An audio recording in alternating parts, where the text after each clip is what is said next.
Good evening. So let's record a very short video about the season, which is the Valentine. O, di ba? It is really a season of love in February, and people really are starting to, looking for flowers, looking for chocolates, and all that to give to the person that he or she loves. But more than that, as a 59-year-old, I would like to share with you what to me is love and how and what are my thoughts on it. Now, love is actually a very wide topic to discuss about because it's every moment or every person who loves in a different ways. There is a different way. There is no concrete definition that is uniquely the same or that is the same for everyone basically. So that's how I interpreted it, or I know, or what I think about it. So what is love? So basically, to me, yes, if you would ask me if I fell in love, yes, of course. So, and I know I can clearly delineate or differentiate what is a true love, what is a shallow love, what is a great love, and all that. So, there is a different layer kasi of love, and they should have the ability to discern what is true and what is the greatest love that you can feel, no? But basically, the let's look on the let's focus first on the anatomy. When you're in love, there's really a different sense of changes or different changes in your body. Your eyes twinkle, your smile wider, and your heart beats for the one you love. There is such feeling of unexplained feeling of a different feeling of joy in your heart if you're in love. And to me, that even applies to everyone who falls in love, whether her love or his love is being compensated in return, meaning if the other party loves him or her back, right? So, but to me, love is, you know as I grew, I realized that it cannot be that you love that it cannot be always that when you love, you are being loved back. To me, if you're being loved back, then that is a bonus, but basically don't hope for that, because but work on it to make it happen, but don't hope for that. And because it's not easy, but that could happen if the person falls in love with you first, and as such, eventually as the time goes by, then you gradually feel something in your heart for him as well. So that could be one of the good avenues or good models of love. But sometimes in your life you feel in love, but you cannot express it and you cannot say it, so you just enjoy the feeling of being in love, even if the other person probably doesn't know that you love him, right? So that's the essence of love. The complete definition of love is in the Bible. Actually, it is in Corinthians 13 verse 1 to 14, which is the part of it says, love is patient and kind, never jealous or envious, never haughty or selfish or proud, something like that. So it's actually the complete definition of love. So what does it mean?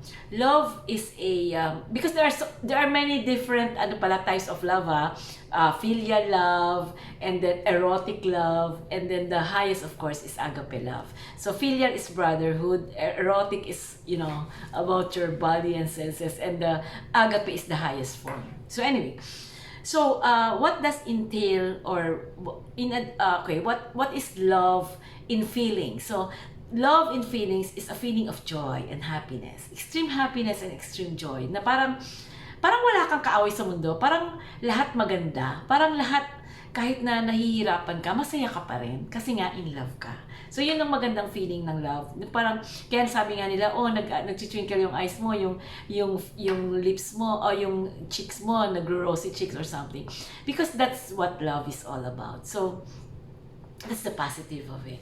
And then the negative or the con of being in love is that you should be ready to for the consequences or the outcome or the different scenarios that could happen when you fall in love, right?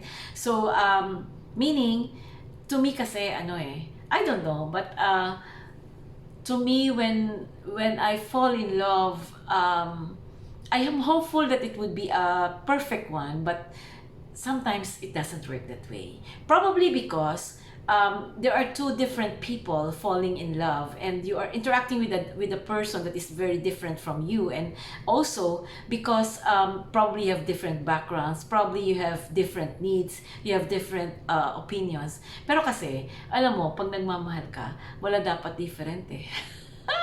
The common ground or the common denominator should always be love. Meaning, if you love the person, kahit pa anong taas ng pride mo or whatever, bababa yan kasi mahal mo siya. So yun yung maganda sa love, ano, it can make you a better person actually. But then again, hindi nga laging ganon. So ang pinupunto ko dito ay dapat handa kang masaktan. Hindi ka naman sadista or masokista. It's just that dapat handa kang masaktan. Kasi unang-una, you're falling in love with a different gender. So you can just imagine, magkaiba kasi yung babae at lalaki, di ba? So ikaw emotional, etc. Siya naman wala lang, di ba? So yun, dapat handa kang masaktan. And also, while siguro magkaiba na, no? Pero when you fall in love, sa akin kasi, when you fall in love, then you should be loyal to that person or you should be faithful to that person. Pero kasi yung mga lalaki, hindi ko pinilalahat ha, pero yung iba kasi, you cannot avoid them from looking on other women or, you know, maybe falling in love even or have crush on other women because that's their anatomy eh. Ganun sila ginawa. They admire beautiful women, they admire, you know, iba sila. So, but actually, yung mga babae nagiging gano'n na rin. But, you know, usually it's the men who really drifts apart or really make a different choice. Sometimes it's a temporary thing, meaning, and then eventually he will go to his wife, and then, or his lover, or his great love. But sometimes it's something that goes permanent. So that's the problem, because when it goes permanent, then chances are you will be hurt because you are no longer the one that he loves, right? So that's why I told you, ako, ang mindset ko lagi, is you fall in love without expecting anything in return.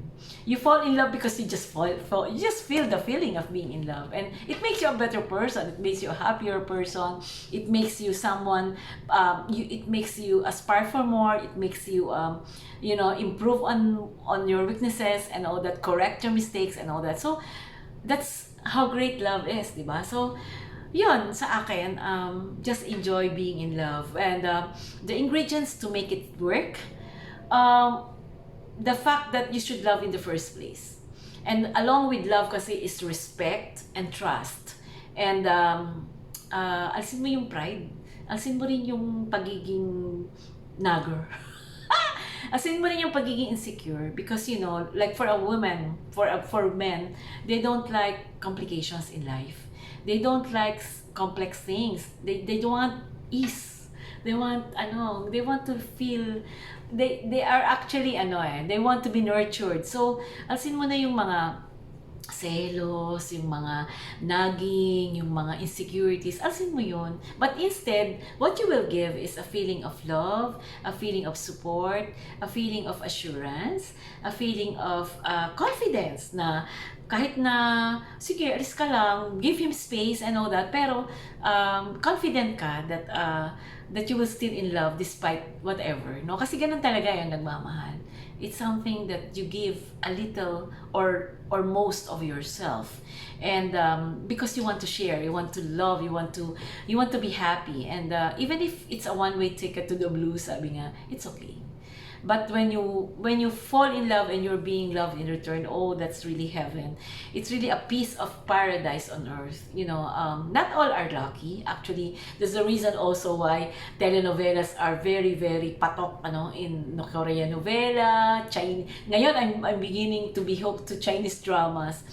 Particularly because my fascination for Shanghai. Usually kasi ang setting is Shanghai or Beijing. But on the other hand, it's because, yun nga, people are dreaming na sana ganun kami. Sana ako yung babaeng hinahagkan, yung babaeng niyayakap and all that. So nagkakaroon ng temporary relief or temporary happiness. It's okay, it's your choice, di ba? So that's why talagang because marami talagang women na very unhappy. And of course they don't express it that way, no, but then they're very unhappy because the not the bad thing, the bad thing probably is because of your choices that you cannot retract anymore, or your choices that would have an impact if you change your course, right? So ganun, kaya yung mga kabataan dyan, mag-iingat kayo sa pagpili ng inyong mamahalin, at lalo pa yung may mga, lalo pa yung long-term decisions, like for example, getting married or getting engaged, mag-iisip muna kayo kasi baka hindi nyo kayanin yung forever na sinasabi. So, dapat handa kayong dalawa na when you eventually part, everything is still okay with you, right? But what about if there are children? What about if there are properties? Minsan nag-aaway pa doon. I even know someone na na iniwan niya lahat, pati property, wala siyang pakialam, basta dinala lang niya sarili niya kasi naghiwalay na sila. Something like that. So, it depends. Everyone has its own way of loving. But to me, I encourage people to love and fall in love. To the right person, that's the best choice, but sometimes even to the wrong person, but the wrong person means you love him, it's just probably she has commitments and he has commitments and all that, but it doesn't mean that you have an illicit affair. It's just that you want to stay in love with that person. Sometimes nga, I know some people who fall in love without the other party knowing that she is in love with that person, right? So that's what you call, agape love, unconditional love. And the good thing about being in love is that you become a better person. You're on your circle, you become a happier person, you become a better person, a forgiving person. So bakit mo naman ipagkakait ang sarili mong magmahal, di ba? So yun ang ng pag-ibig sa akin, ha. Ganun kasi ako kasi Capricorn. So hindi ko alam if it's the same with you. I am a very strong person and a very strong woman and all that. Pero at this age in my life, I can actually, shall I say, forgo some of the principles, like for example, yung ma-pride ka, strong ka, yung whatever. Because in love, it's a commitment and a giving away of yourself. And as such, you should give it unconditionally and wholeheartedly. So yun, stay in love, happy Valentine's, and I hope that everyone is in love with not necessarily a partner. It could be your friend or closest friend, or or within your peers and all that. But just stay in love, because love is still the most powerful feeling. Along with it is respect, trust, forgiveness, and all the good attributes or good qualities or good traits is when when you are in love. But if in the process you get in despair, which is on another topic, you remain hopeful for that another love will come again, right? Another love will come along, because I think everyone has a soulmate. It might not be, di pa siguro nakarating, pero malay mo, on the way na siya, di ba? So, but ang aking bottom line dito is, share your love, whether it's filial love, or agape love, just be in love. And because love can move mountains, love can end wars, love can produce the best in you, because you are in love and you will be a good person. So love is patient and kind, never jealous or envious, never haughty or selfish or proud. Happy Valentine's, everyone. God bless.